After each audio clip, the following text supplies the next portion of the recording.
So my name is Sean Kikon.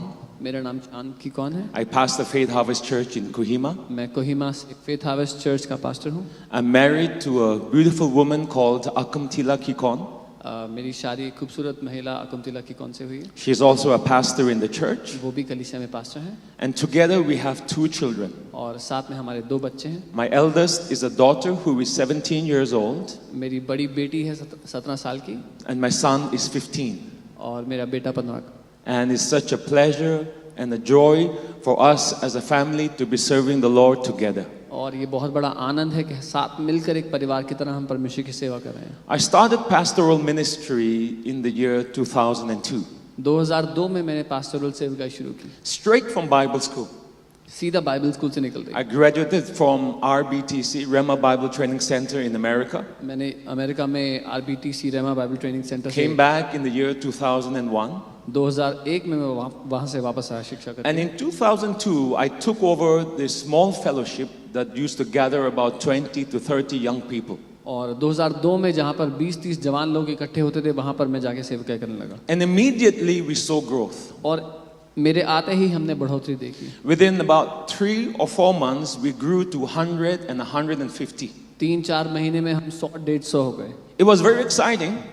बहुत ही उत्साहजनक था। But immediately, I also faced tremendous pressure. लेकिन साथ ही बहुत बड़ा भार दबाव में महसूस करने लगा। The first was because the space which we used to rent was a very small dining room of an abandoned government building.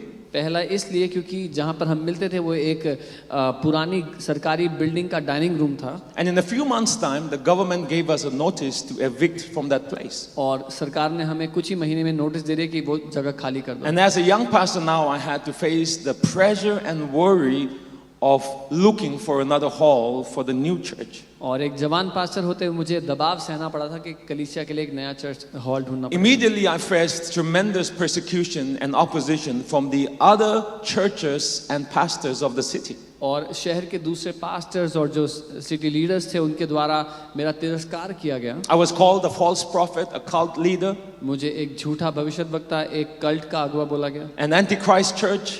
मसीह विरोधी कलीसिया बोला गया। And instead of receiving the acceptance which I wanted, और जो मैं चाहता था कि मुझे ग्रहण किया जाए उसकी जगह I was rejected from all the churches that I was looking up to. सारी कलीसियां जिनकी ओर मैं आशा से देखता था सब ने मुझे ठुकरा दिया। And within a few months' time, my own church pastor sent me a love letter. और कुछ ही महीनों में मेरे खुद की कलीसिया के जो पास्टर थे उन्होंने एक प्रेम पत्र मुझे भेज दिया। A love letter that said, "From today, we don't want you in our church anymore." एक प्रेम पत्र जो कहता था कि आज से तुम हमें नहीं चाहिए अपनी कलीसिया में। We had very little finances. बहुत ही कम पैसे थे हमारे पास। When we would count the offering, it would come up to a whole sum, sometimes of 1,000 rupees. जब हम सारी ऑफरिंग इकट्ठी करके उसको काउंट करते थे तो कई बार पूरी मिला के 1000 रुपए तक पहुंच जाती थी। So internally, the pressure began to mount. तो भीतर से दबाव बहुत बड़ा होने लगा। Worry about the church, worry about my future, worry about the family I would have and how I would support myself. कलीसिया की चिंता, परिवार की चिंता, भविष्य की चिंता और मैं कैसे करूंगा आगे ये सब सोचता। And in the first 6 months, I faced betrayal from someone that I loved and respected. और पहले 6 महीने में मैंने एक ऐसे व्यक्ति से धोखा पाया जिससे मैं बहुत प्यार करता था, उसकी इज्जत करता था। So one day, एक दिन in the midst of all these pressures I was going through, इन सारे दबावों के बीच में जो मैं सह रहा था, I woke up one morning with a tremendous panic attack. एक सुबह में बहुत भीषण पैनिक अटैक से उठा। I did not understand what was happening. मुझे नहीं पता था क्या हो रहा है। But I was losing control of my mind and my feelings. लेकिन मैं अपनी भावना और अपने मस्तिष्क का नियंत्रण खो रहा था। That panic attack led to days of sleeplessness. उस पैनिक अटैक की वजह से कई रातों में सो ना पाया। Days of battling fear that was so heavy and tremendous. कई रातों में डर और भय से लड़ता रहा जो बहुत भारी रूप से मेरे ऊपर था। And that culminated in severe depression for many months. और ये सारी बातें जुड़कर भारी तनाव और डिप्रेशन बन गई मेरे लिए कई महीनों के लिए। So I was now in a season of darkness. I was in the wilderness, just as I had started the church. और मैं जब कलीसिया शुरू ही हो रही थी मैं एक ऐसे समय से गुजरा था, एक ऐसे मौसम से गुजरा था जो अंधेरे से भरा था और जंगल में चलने जैसा था। So now I had two choices. अब मेरे पास दो बातें चुनने के लिए थी, I can give up, या तो हार मान लूं, and I really wanted to give up. और मानना चाहता था हार पूरे दिल से। But that would mean that I admitted that all the leadings, all the impressions, all the directions that I received from God was wrong. लेकिन हार मानने का अर्थ ये होता कि जो अगुवाई जो मैंने महसूस की थी, परमेश्वर की आवाज़ को मैंने सुना, वो सब कुछ गलत होता। If I gave up, I would have admitted that God was wrong to lead me into the ministry and cause me to start a church. अगर मैं हार मानता तो मैं ये भी मान रहा था कि परमेश्वर गलत था कि वो मुझे इस रास्ते, इस अगुवाई में, कलीसिया की स्थापना में लेकर के आया। Or despite whatever I was going through, और जो कुछ भी मैं सह रहा था उससे अलग, whatever hell I was going through, जो कुछ नरक में अनुभव कर रहा था, whatever circumstance, जो कुछ परिस्थिति, I could decide मैं निर्णय ले सकता था that I would not let the pain and the circumstance define who I am. कि मैं उस दर्द और उस परिस्थिति को मेरी परिभाषा देने That नहीं I would दूंगा। not let it define my ministry. मैं इस दर्द और दर्द को मेरी परिभाषा, मेरी And सेवा that की no matter परिभाषा what नहीं। I faced, no matter what challenges came, by faith, by trust, by belief, I would continue. चाहे मैं कोई भी चुनौती का सामना क्यों ना करूं, विश्वास, आशा के द्वारा, भरोसे के द्वारा मैं उस पर जय पाऊंगा। No matter what the outcome may be. चाहे कुछ भी फल क्यों ना निकले, Even if it was a church only of 100 for my entire life. चाहे जिंदगी भर 100 लोग की कलीसिया क्यों ना रहे, Even if the finances did not improve, चाहे पैसे की स्थिति ना बेहतर हो, I decided मैंने सोचा I will not give up मैं हार नहीं and मानूंगा I will continue. और मैं बढ़ता रहूंगा। Even if I saw no success or चाहे- no favorable outcome. कोई सफलता ना मिले, कोई सही उत्तर ना मिले। Today, after about 20 years or so, आज लगभग 20 साल के बाद I am privileged to lead a church that see about 1,500 a week. मेरा सौभाग्य है कि एक ऐसी कलीसिया का मैं अगुवाई कर रहा हूँ जहाँ पर We've लगभग been able 1500 लोग आते to हैं। sponsor and plant 25 branch churches across this nation and in other countries. इस देश में और अलग अलग देशों में 25 कलीसियाओं की हमने स्थापना की है, ब्रांच We've चर्चेस planted की। 2 Bible schools here in this nation, इस देश में 2 बाइबल स्कूल स्थापित किए another हैं। Bible school in another nation, एक अलग देश में एक बाइबल स्कूल and स्थापित we are किए ready हैं। to start another Bible school in another nation in Asia. Asia के एक और देश में एक और बाइबल स्कूल हम शुरू कर रहे हैं। We have a media ministry that is thriving. हमारी मीडिया सेवकाई है जो We उन्नति have a कर रही है। weekly God TV program. हफ्ते में आने वाला गॉड टीवी प्रोग्राम है। And on YouTube, our podcast and the different platforms, in the last 90 days, we have reached over millions of people. और YouTube में, पॉडकास्ट में पिछले 90 दिन में हम लाखों लोगों तक पहुंचे हैं। We have given generously to missions all the time. हमने उदारता से सेवकाई के कामों को दिया है। Many young men and women have come out of this church and they are now serving the Lord full time in the ministry. इस कलीसिया से बहुत से जवान लोग उठ खड़े हुए हैं और अब पूरी तरह प्रभु की And सेवा God कर has रहे हैं। used us to be a blessing to hundreds of churches and pastors across the nations. और प्रभु ने हमें क्षमता दी है कि कई 100 पास्टर्स और कलीसियाओं के लिए हम मदद का प्रोत्साहन का कारण बने। How did God do this? परमेश्वर ने ये सब कैसे किया? From being a depressed, panic-stricken, fear-filled pastor, एक डिप्रेस्ड, पैनिक से भरा हुआ और डर से भरा हुआ पास्टर होने drowning in poverty, जो गरीबी में डूब रहा था, to the point where God has blessed me at this level today. यहाँ तक कि परमेश्वर मुझे इस स्तर पे ले आया है। It's just been a journey of God's grace and God's faithfulness. ये केवल परमेश्वर के अनुग्रह और उसकी विश्वास योग्यता की यात्रा रही। And I want to share from my own journey and from my own life experience. और मैं अपनी खुद की यात्रा, अपने खुद के जीवन के अनुभव से आपको बताना I give all the glory and honor to the Lord. मैं सारा आदर महिमा परमेश्वर को देता हूँ। Now, how do you measure the strength or the growth of a church? आप एक कलीसिया की बढ़ोतरी को, सफलता को कैसे मेजर कर सकते हैं? नाप The सकते हैं? first response would be to see the size of the building or the attendance that it attracts. पहला तो ये होगा कि आप उनकी इमारत देखें कितनी बड़ी है या कितने लोग वहाँ इकट्ठे होते हैं, And there's nothing wrong with that. और उसमें कोई गलत नहीं है। But when we look into the Bible लेकिन जब हम बाइबल में देखते हैं and we look at the symbol of the church in the Ark of Moses, और मूसा के जो संदूक, वाचा की संदूक में हम देखते हैं कि the क्या होता है, tabernacle of Moses, जो मूसा का तंबू था उसमें देखते हैं the 7 candle stand, जो 7 मोमबत्ती का स्टैंड which था, is a symbol of the church of Jesus Christ. जो यीशु मसीह की कलीसिया को दर्शाता है। That's the only article in the tabernacle of Moses that does not have any dimensions of size, height, or length or breadth. मूसा की तंबू में केवल वही एक ऐसी चीज है जिसका साइज उसकी डायमेंशन नहीं दी हुई है. The only thing that the Bible says is that it was made completely of gold. Bible बस इतना बताती है कि वो पूरी तरह सोने की बनी थी. And that the source of light in the holy place came from that 7 candle stand. और उस पवित्र स्थान में केवल वही प्रकाश का केंद्र था.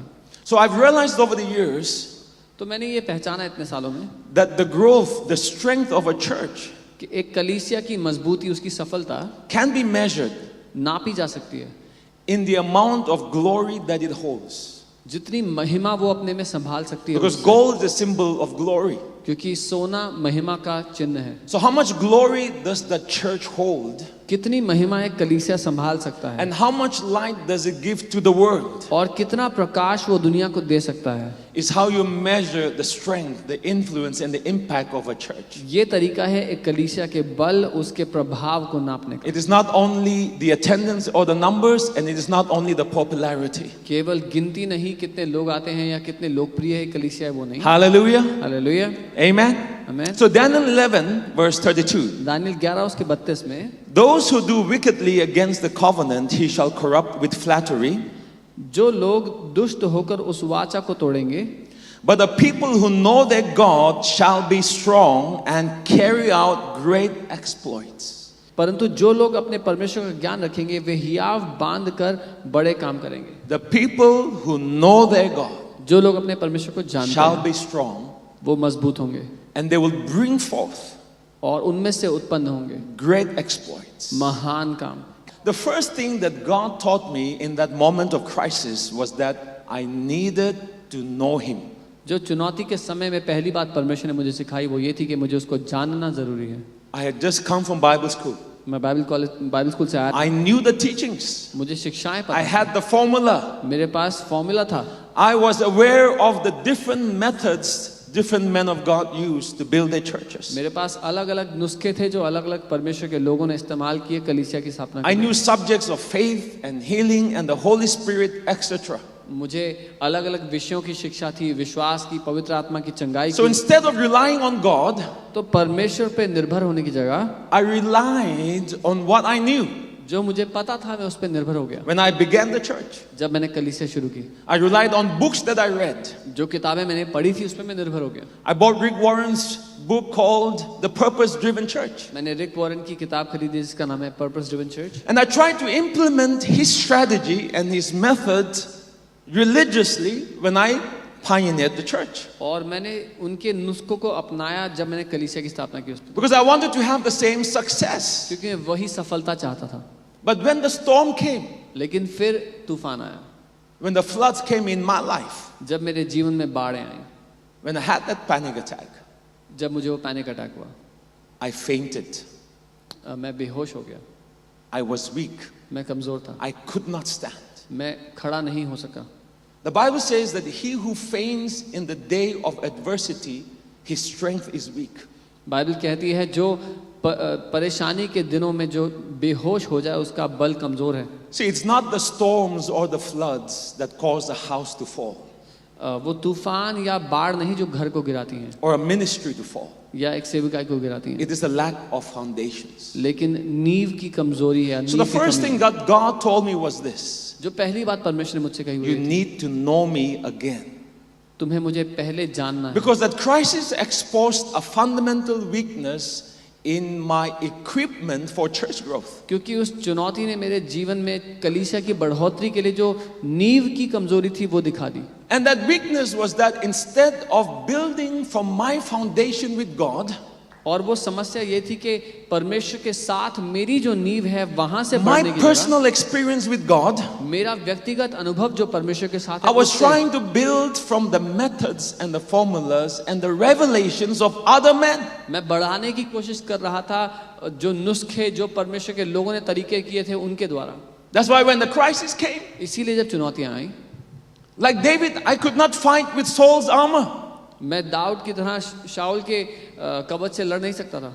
The people who know their God जो लोग अपने परमेश्वर को जानते हैं shall be strong. वो मजबूत होंगे. Hallelujah. Hallelujah. The first characteristics of those that know God is that they will be strong. पहला चरित्र उन लोगों का जो परमेश्वर को जानते हैं वो ये है कि वे बलशाली होंगे. And the word know here is the word yada, which means to know intimately, to know experientially, to know God personally. और यहाँ पर जानना जो शब्द है वो इब्रानी का शब्द यादा है, जिसका अर्थ है गहरे रिश्ते से, घनिष्ठता से, व्यक्तिगत रूप से जानना, अनुभव के द्वारा. What does it mean to be strong? मजबूत होने का क्या अर्थ है? It means to be firm, मतलब दृढ़ होना, constant, जो अटल रहे, courageous, साहस से भरा हो, valiant, जो प्रबल हो, not to be moved in your convictions, अपने भावनाओं में बहके ना, that you will not compromise, कि वो समझौता ना करे, to be faithful, to be committed. विश्वास योग्य रहे, दृढ़ रहे अपनी बातों में.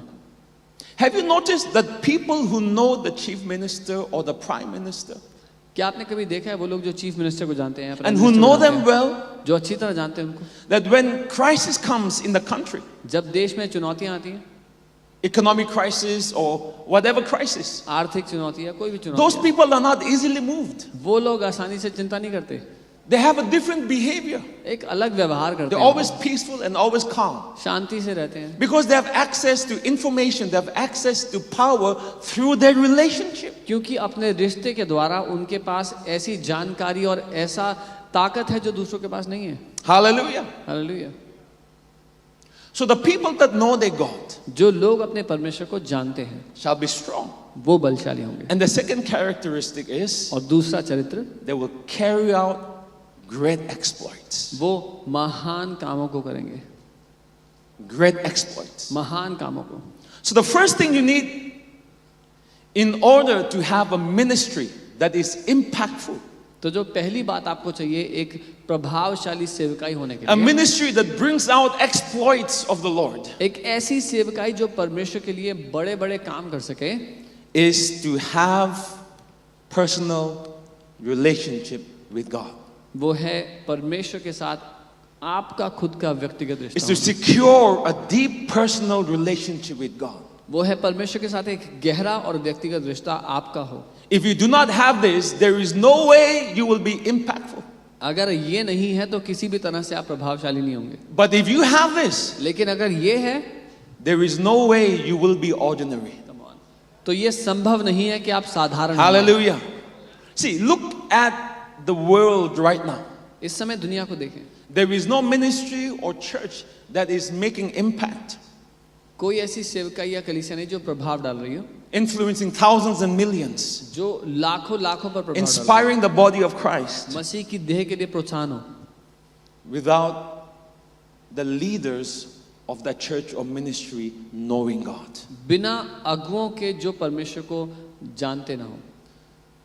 If you look at the ministries and the churches that are impacting the world, अगर आप उन सारी सेवकाई कलीसियाओं को देखेंगे जो दुनिया पर प्रभाव they are डाल रही है, never the result of formulas alone or the hard work of men or the intelligence of men. वो कभी भी नुस्खों का उत्तर नहीं है या फिर मनुष्य की समझदारी या उनके तरीकों का उत्तर नहीं है. I've been to conferences myself so many times मैं खुद भी बहुत बार कॉन्फ्रेंसेस में where गया, I've wanted to go and learn methods and formulas and strategies and methods from other men of God. जहाँ पे जाके मैं परमेश्वर के लोगों से उनके नुस्खे क्या तरीके वो अपनाते हैं वो सीखना चाहता So था, that I can have the same success that they have. ताकि मैं भी वही उन्नति पाऊँ, वही सफलता पाऊँ जो उन्होंने पाई है. But every time I've come back home and tried to implement the same, जब मैं घर वापस आता और वो करने की कोशिश करता, God has always brought me back to this truth तो प्रभु मुझे वापस इस हकीकत पे ले आता that the foundation must be knowing God.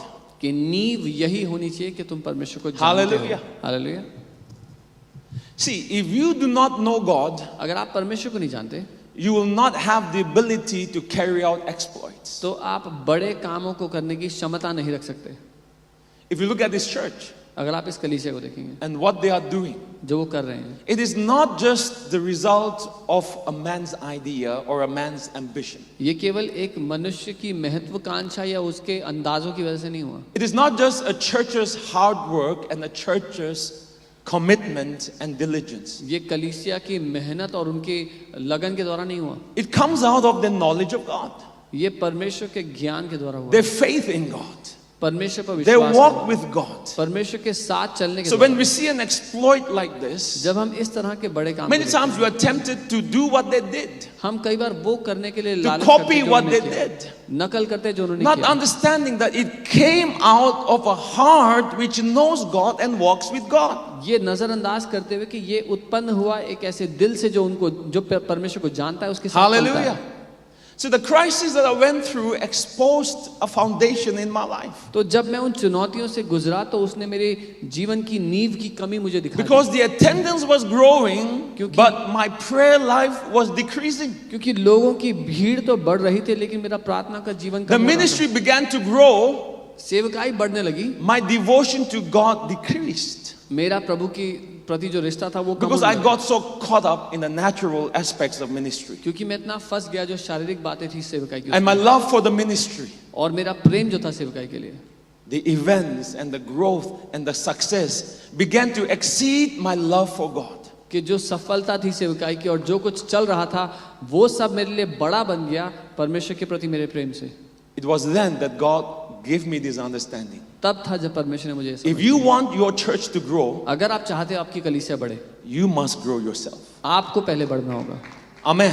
आमीन। Hallelujah. You see, my target was grow the church. मेरा निशाना था कलीसिया को बढ़ाएंगे। God's target was grow Shan. परमेश्वर का निशाना था कि पास्टर शान को बढ़ाएंगे। See, your target may be, how can I grow my church? आपका निशाना हो सकता है कि मैं अपनी कलीसिया को बड़ा कैसे करूं। But do you know that God has no problems growing your church? पर आप जानते हैं परमेश्वर को कोई दिक्कत नहीं आपकी कलीसिया को बढ़ाने में। The problem is you, परेशानी आप हैं, growing you. आपको बढ़ाना। Because there he has to contend with your will and your pride and your lack of humility at times. क्योंकि वहां पर परमेश्वर को लड़ना पड़ता है आपकी इच्छा शक्ति से, आपके घमंड से और आपकी नम्रता की कमी से। So God's target was my heart. तो परमेश्वर का निशाना मेरा दिल था To grow my heart, to enlarge my heart. कि वो मेरे दिल को बड़ा करे, उसको बढ़ाए। And that is how God grew the church. और ऐसे ही परमेश्वर ने कलीसिया को बढ़ाया। So even before we talk about church growth, इससे पहले कि हम कलीसिया की बढ़ोतरी की बात भी करें, I think the question of knowing God must be answered. मुझे लगता है परमेश्वर को जानने का जो सवाल है उसका उत्तर दिया जाना जरूरी है। Because church growth is not a subject you can replicate and duplicate. क्योंकि कलीसिया की बढ़ोतरी एक ऐसा विषय नहीं जिसकी आप नकल करके कर सकते हैं। It is something that comes out of knowing God. ये एक ऐसी बात है जो परमेश्वर को जानने के द्वारा पैदा होती है। It is the result of a man and God walking together. ये परिणाम है जब परमेश्वर और एक मनुष्य साथ मिलकर चलने लगते हैं। Hallelujah. It's a result of a man walking with God. ये परिणाम है एक परमेश्वर और एक मनुष्य जब साथ मिलकर चलते हैं तो। See, this church is an exploit, ये कलीसिया एक बड़ा काम है, but an exploit that came from knowing God. लेकिन एक बड़ा काम जो परमेश्वर को जानने के द्वारा उत्पन्न हुआ। Hallelujah. Hallelujah. And I've seen over all my 20 plus years of being in ministry, और सेवकाई में 20 साल से ऊपर मैंने यही देखा। many pastors need to answer this question first. कई पास्टर्स को पहले इस बात का जवाब देना जरूरी है। Do you know God? क्या आप परमेश्वर को जानते हो? Or does God know you? या क्या परमेश्वर आपको जानता है? Do you hang around long enough in His presence for Him to know you? क्या आप उसके साथ इतना चलते फिरते इतना घूमते हैं उसके साथ, उसकी उपस्थिति में कि वो आपको जानता है?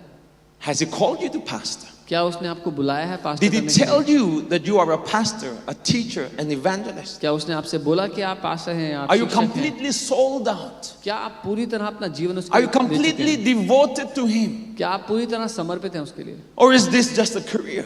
क्या ये एक केवल करियर की तरह है Are you आपके लिए? seeking Him? Are you obeying Him? Are you patient to wait on His timing? क्या आप उसको तलाश रहे हैं, उसकी बातों को मान रहे हैं, उसके समय के लिए इच्छुक है Are रुकने के you लिए? wrestling with Him in the place of prayer? क्या प्रार्थना के क्षेत्र में जगह में आप उसके साथ कुश्ती लड़ रहे हैं? Have you ever wondered why God seems to listen to the prayer of someone and not to the prayers of others? क्या आपने कभी कल्पना की है क्यों परमेश्वर कुछ लोगों की प्रार्थनाओं को सुनता है और कुछ की नहीं? Have you wondered? कभी आपने सोचा ऐसा? Why is it that when Israel was in crisis, that the kings wanted to listen only to what Elisha had to say? जब इज़राइल समस्या में था तो ऐसा क्यों था कि राजा लोग केवल एलीशा ही को सुनना चाहते थे? There were hundreds of prophets in the land. बहुत सारे भविष्यवक्ता थे उस देश में, but they were not interested in what the other prophets had to say. लेकिन उनको कोई रुचि नहीं थी कि बाकी भविष्यवक्ताओं को क्या कहना है. They wanted to know what Elisha had to say, उनको यही जानना था कि एलीशा क्या कह रहा है, because even the kings knew क्योंकि राजा भी जानते थे this man knows God. ये आदमी परमेश्वर को जानता He है, walks with God. वो परमेश्वर के साथ चलता फिरता His है, prayer is powerful. उसकी प्रार्थना शक्तिशाली है. But the others we don't know. पर बाकी के बारे में नहीं पता. See, all exploits in the kingdom राज्य में सारे बड़े काम are connected to this truth. जुड़े हैं इस सच से. The people who know their God, वाह, जो लोग अपने परमेश्वर को जानते those who हैं, have studied God, वो observed God, जिन्होंने परमेश्वर को पढ़ा, walked उसको with जाना है, God, उसके साथ चले, listened to God, उसको सुना है, obeyed God. उसको माना है. See, every day new churches start all around the world. दुनिया भर में हर दिन नई कलीसियां New खुलती हैं, ministries are started. नई सेवकाइयां शुरू होती हैं हर रोज. But did you know that not all are exploits for the Lord? पर क्या आप जानते हैं कि वो सब कोई बड़े काम नहीं है परमेश्वर के लिए. Many start and then they close बहुत से खुलते हैं और फिर बंद हो जाते हैं, because they decide that maybe that city has a better opportunity. क्योंकि वो सोचते हैं शायद उस शहर में जाके बेहतर अवसर Maybe if we मिलेगा, do something else, we will see faster growth. शायद हम कुछ और करेंगे तो ज्यादा तेजी से बढ़ेंगे. So I've seen pastors change their names and change their strategies so often based on opportunity and circumstances. तो मैंने देखा है कि पास्टर लोग नाम बदल देते हैं, जगह बदल देते हैं, कैसी मौका मिल रहा है उसके हिसाब से चीजें बदल देते हैं. See, in the past I was under the assumption that if any believer will just decide to do anything for the Lord, that God will bless it and they will see success. बीते दिनों में ऐसा माना करता था कि अगर कोई विश्वासी परमेश्वर के लिए कुछ करने का ठानेगा तो परमेश्वर उसको आशीष देगा और वो सफलता देखेगा. But that is not the case. लेकिन ऐसा होता नहीं है. It seems that the Lord also wants to see something in our heart called devotion, परमेश्वर हमारे दिल में एक चीज है जिसको देखना चाहता है, जो उसके प्रति भक्ति है, called sincerity, जो ईमानदारी है उसके प्रति, called wholeheartedness. संपूर्ण हृदय उसके प्रति होना चाहिए. And I believe that is the heart. और मैं मानता हूँ कि यही नींव की बात है, That is the beginning यही शुरुआत की बात है, from where your ministry will spring forth. जहां से आपकी सेवकाई उत्पन्न होगी. Hallelujah. आमीन. When I started ministry in 1997, जब 1997 में सेवकाई शुरू की, everything that I wanted to do for the Lord was for Him. जो कुछ मैं प्रभु के लिए करना चाहता था वो उसके लिए था. I was hungry for Him, मैं उसके लिए भूखा था, and I was hungry for His fame. मैं उसके नाम को बढ़ाने के लिए भूखा था. There were days that I would just spend in prayer simply because I wanted to know Him. कई दिन थे जब मैं प्रार्थना में उसके साथ समय बिताता सिर्फ उसको जानने के लिए. I would spend days praying and fasting, speaking in tongues simply because I wanted to explore this universe called God. क्योंकि मैं कई दिन प्रार्थना करता, उपवास करता, वचन में समय बिताता, अन्य भाषा में बोलता, क्योंकि मैं ये जो पूरा ब्रह्मांड है परमेश्वर अपने आप में उसको देखना चाहता था. I sought out different men and women of God and just sat at their feet, asked them to lay hands and pray for me because I wanted to know God. मैं अलग अलग परमेश्वर के लोगों के पास जाके उनके पाँव में बैठकर परमेश्वर के बारे में सुनता उनसे, क्योंकि मैं परमेश्वर को जानना चाहता था. I just wanted to spend hours and hours with Him because I knew that knowing God is more than an idea or an intellectual knowledge. मैं कई घंटे बिताना चाहता परमेश्वर को जानने के बारे में, क्योंकि मुझे ये पता था कि परमेश्वर को जानना एक ज्ञान या एक मस्तिष्क के एक आइडिया से बहुत ज्यादा बड़ा है. Knowing God is encountering Him, experiencing Him. It's personal.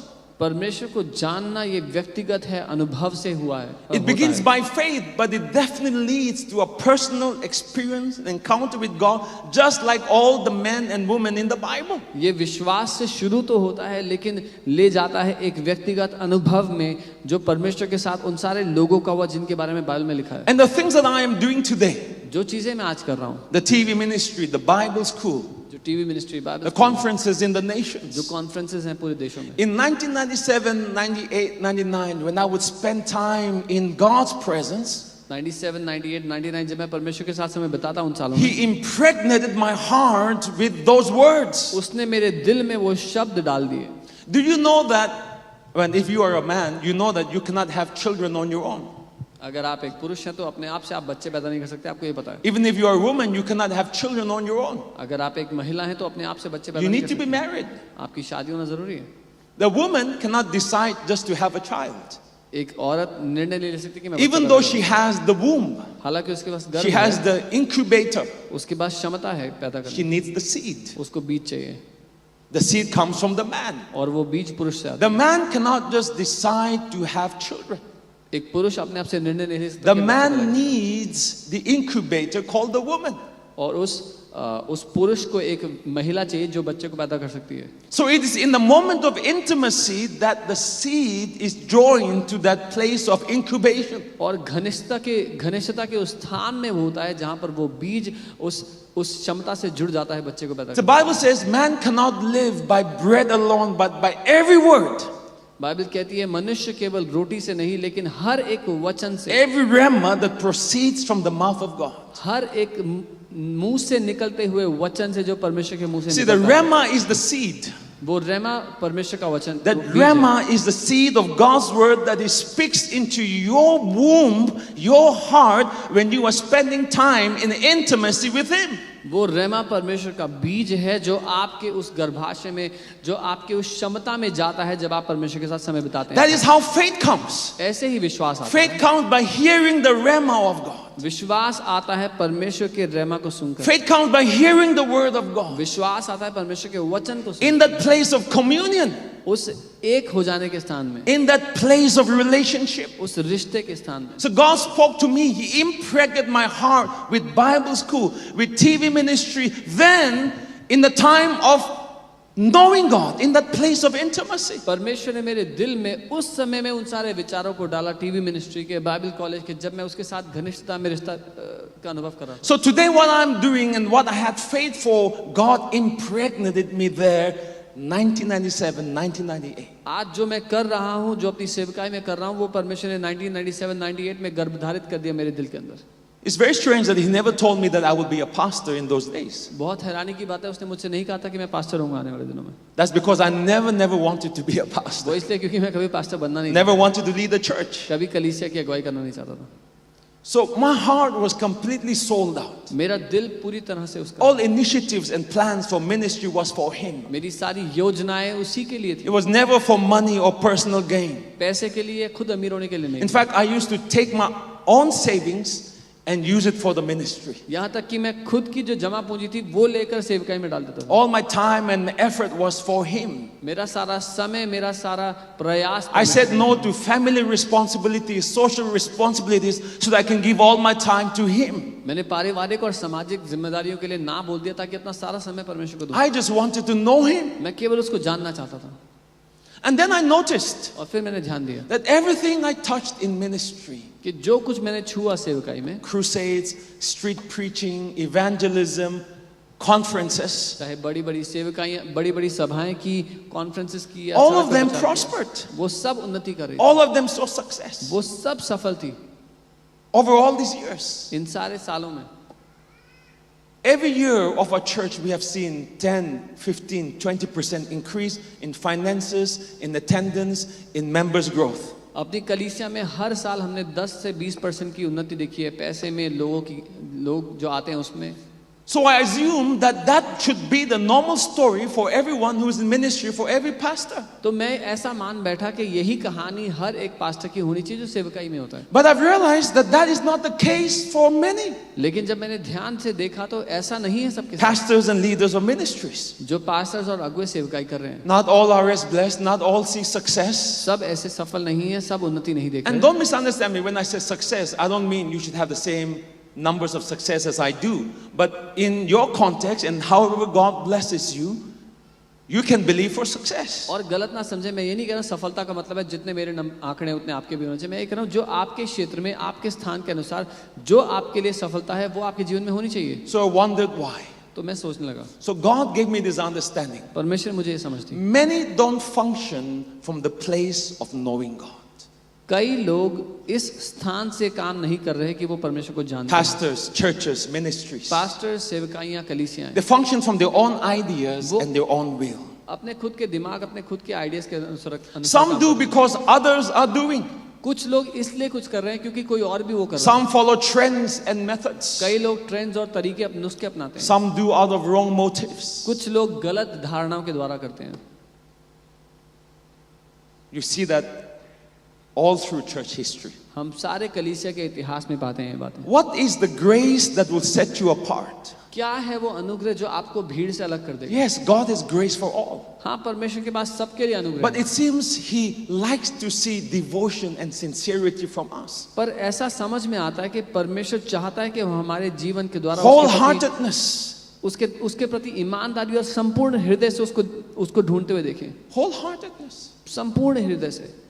Those who seek God with all their heart. जो परमेश्वर को अपने पूरे दिल से तलाशेगा। Do you know that your sincerity is your faith? क्या आप जानते हैं आपकी ईमानदारी ही आपका विश्वास है? Faith is more than just believing and confessing, even though that is included. विश्वास केवल मानकर बोलना नहीं है, वो उसका हिस्सा है। It's your sincerity, आपकी ईमानदारी है परमेश्वर के प्रति। your wholeheartedness. आपका संपूर्ण हृदय जो उसको ढूंढता है। The people who know their God shall be strong. जो लोग अपने परमेश्वर को जानते हैं वो बलशाली होंगे। Because it means that God becomes your strength. इसका यह मतलब है परमेश्वर आपके लिए बल बन जाता है। I want to show you a scripture that has been a blessing to me all these years. मैं एक आयत दिखाना चाहता हूँ जो इन सारे मेरे जीवन में मेरे लिए बहुत बड़ी आशीष है। 2 Chronicles chapter 16 verse 9. दूसरा इतिहास 16 उसकी 9वीं आयत। For the eyes of the Lord run to and fro throughout the whole earth. परमेश्वर की आंखें पूरी पृथ्वी पर यहाँ वहाँ मंडराती हैं। Just as people are seeking God, जैसे लोग परमेश्वर को ढूंढ रहे हैं, God is also seeking for people. परमेश्वर भी लोगों को तलाश रहा है। What kind of people? किस तरह के लोगों को? To show himself strong in the behalf of them whose heart is perfect towards him. कि अपने आप को उनके जीवन के द्वारा ताकतवर दिखाए वो लोग जिनके दिल उसकी ओर सिद्ध हैं। The word perfect means wholehearted. यहाँ पर सिद्ध शब्द मतलब संपूर्ण दिल के साथ जो उसको ढूंढते हैं। Hallelujah. My journey to know God began after Bible school. परमेश्वर को जानने की मेरी जो यात्रा थी वो बाइबल स्कूल खत्म When होने के बाद शुरू everything हुई। I depended on was shaken. जब जो कुछ मुझे पता था वो सब सारी नींव हिला दी गई। People, connections, strategies and methods, it was shaken. लोग जो मेरे जानने वाले कनेक्शन थे, जो मुझे नुस्खे पता थे, वो सब हिला दिया गया। And I was in a dark pit. और मैं एक गहरे गड्ढे में था। There were many times I thought I would lose my mind. I better take my own life. जब मैंने कई बार सोचा कि मैं अपना दिमाग खो बैठूंगा, मुझे तो अपने आप को मार देना चाहिए। And there was nothing I could do but just depend on God and trust in His word. और मैं और कुछ नहीं कर सकता था, परमेश्वर पर निर्भर होकर उसके वचन पर टिका रहता। It was like I was hanging over hell, just hanging by a thread, and that thread was called the word of God. और वो ऐसा था जैसे मैं नरक के ऊपर लटक रहा था एक धागे से, और वो धागा परमेश्वर का वचन था। That was the beginning of my journey of faith. वो मेरी यात्रा की शुरुआत थी, उस विश्वास की यात्रा की। Do you know that without faith it is impossible to please God? क्या आप जानते हैं बिना विश्वास के परमेश्वर को प्रसन्न करना Hallelujah. असंभव है?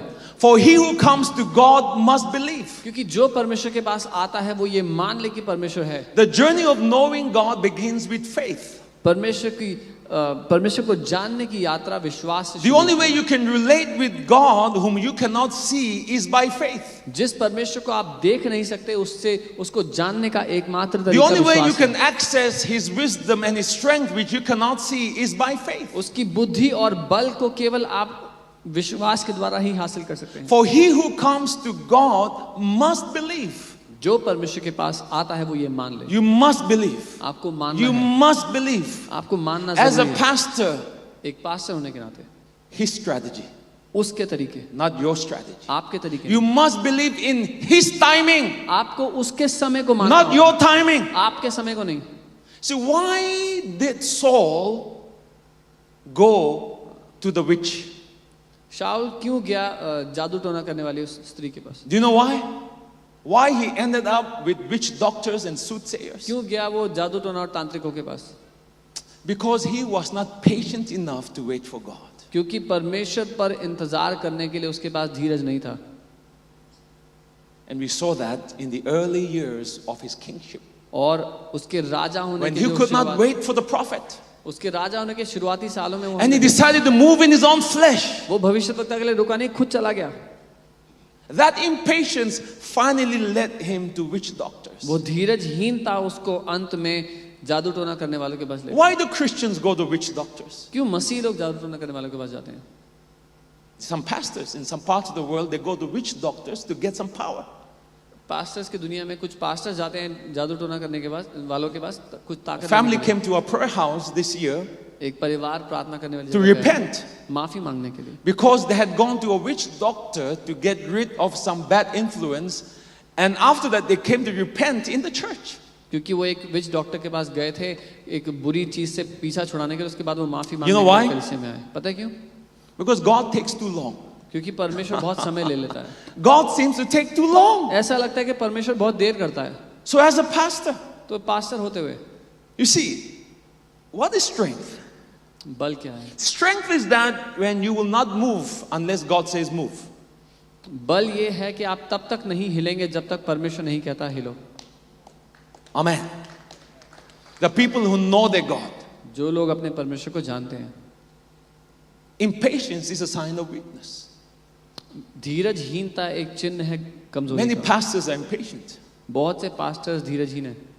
Many leaders in ministry are impatient. कई सेवकाई करने वाले लोग, कई पास्टर्स लोग, उनमें धीरज नहीं है। See, God has a timing for everyone.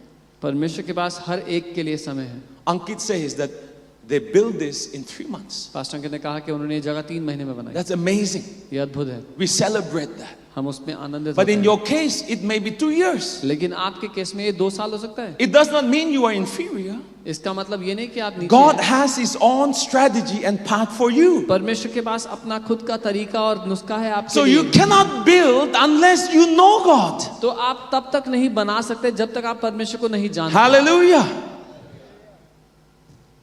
What is weakness? कमजोरी क्या है? When you compromise too quickly. जब आप बहुत जल्दी से समझौता करते हैं। See, when Christians fornicate because the world fornicates, जब मसीह लोग व्यभिचार करते हैं क्योंकि दुनिया के when लोग Christians go to the clubs because the world goes to the club, जब मसीह लोग क्लब जाते हैं क्योंकि दुनिया के लोग क्लब जाते it means they do not know God. हैं, इसलिए क्योंकि वो परमेश्वर को नहीं जानते। How will you build a church? आप कैसे कलीसिया को बना सकते हैं? You must know God yourself. आपको खुद परमेश्वर को For he who जानना comes to होगा। God must believe जो परमेश्वर के पास आता है वो ये मान in ले, His wisdom, अपने खुद की बुद्धि in के His अनुसार, leadings, अपनी खुद की in अगुवाई के His अनुसार, direction, अपने खुद के निर्देशों के अनुसार, in His ways. अपने खुद के तरीकों You must die to yours अपने खुद के तरीकों के लिए आपको अपनी खुद की चीजों के लिए मरना होगा and you believe. और मानना होगा। And that's the tough part और ये मुश्किल हिस्सा है because your flesh will fight you. क्योंकि आपका शरीर आपसे लड़ेगा। But do you know that every person who decides to walk with God पर क्या आप जानते हैं हर एक व्यक्ति जो निर्णय लेता है परमेश्वर के साथ will have चलने your के लिए, own life experiences उसके खुद के अनुभव होंगे परमेश्वर के साथ that are actually designed just for you? जो बनाए गए हैं केवल आप ही के लिए। I just feel led in my heart to say that some of you right now, pastors and leaders, आप में से कुछ लोग के लिए मैं अनुभव कर रहा हूँ pastor, you're going through some crisis, some problem, some difficulty आप कुछ चुनौती देख रहे हैं, किसी समस्या से गुजर रहे हैं that was custom designed जो खास बनाई गई just for you सिर्फ आप ही के लिए, as a compliment from God. As a compliment from God, परमेश्वर की ओर से एक तारीफ के रूप में, so that you will know Him. ताकि आप उसको जान लें। It was custom designed to strip you of your strength and of your pride वो खास कर इस वजह से बनाई गई ताकि आप अपने बल से, अपने घमंड से पीछा छुड़ा पाएं and bring you to a place where all you can depend upon is God. और आपको वहां ले आए ताकि आपका सारा सहारे का केंद्र केवल परमेश्वर हो। Thank you for watching this video all the way to the end. Did you know that the Bible says that blessed are those who not only hear the word but actually do the word? There is more blessing in practicing the word than only hearing it. And I want to encourage you, therefore, to practice this word immediately. Would you also kindly comment in the comment section how you were blessed through this message? And if you have any prayer requests, feel free to text or call the numbers that are given. And there are people here that are willing to pray for you for God's blessing upon your life. And again, please like, subscribe, and share this video, and you'll be doing your part in sharing this message to the world. God bless you.